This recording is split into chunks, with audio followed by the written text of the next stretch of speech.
Hi viewers, welcome to our channel. Super star Rajinikanth గారి హీరోగా లోకేష్ కనకరాజ్ గారి దర్శకత్వంలో భారీ అంశాల మధ్య అలాగే భారీ బడ్జెట్తో తెరకెక్కిన సినిమా కూలీ. మరి ఈ సినిమాలోని రజనీకాంత్ గారు కాకుండా ఇంకా చాలామంది సూపర్ స్టార్ నటించారనే చెప్పాలి.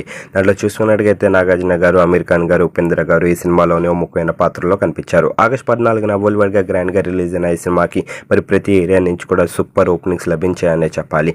ముఖ్యంగా మొదటి రోజు ఓపెనింగ్స్ విషయానికి వెళ్తే 2 తెలుగు రాష్ట్రాలతో పాటు వరల్డ్ వైడ్గా కూడా 95% ఎక్కువ ఆక్యుపెన్సీతోనే స్టార్ట్ చేసింది ప్రతి ఏరియాలో కూడా. మరి మంచి ఓపెనింగ్స్తోనే స్టార్ట్ చేసిందని చెప్పాలి కూలీ సినిమా. మరి దీన్ని బట్టి చూస్తుంటే ఎలా లేదన్న వరల్డ్ వైడ్గా మరి కూలీ సినిమా మరి 50 నుంచి 60 కోట్ల మధ్యలోని మొదటి రోజు కలెక్షన్స్ వస్తున్నట్టుగా తెలుస్తున్నాయి. మరి ప్రస్తుతానికైతే మాత్రం ఈ సినిమా కనుక మీరు చూసినట్టుగైతే సినిమా ఎలాగుంది, ఈ సినిమాలోని రజనీకాంత్ గారి యాక్టింగ్ అలాగే మిగతా యాక్టర్ల యాక్టింగ్ మీకు ఎలా కనిపించింది, ఈ సినిమా కాన్సెప్ట్ ఎలాగుందని మీరు అనుకుంటున్నారు కింద కనిపిస్తున్న కామెంట్ బాక్స్లో కామెంట్ చేయండి. ఈ వీడియో కనుక మీకు నచ్చినట్లయితే లైక్ చేయండి, షేర్ చేయండి. ఇలాంటి మరిన్ని ఇంట్రెస్టింగ్ అప్డేట్స్ కోసం మన ఛానల్ని సబ్స్క్రైబ్ చేసుకోండి.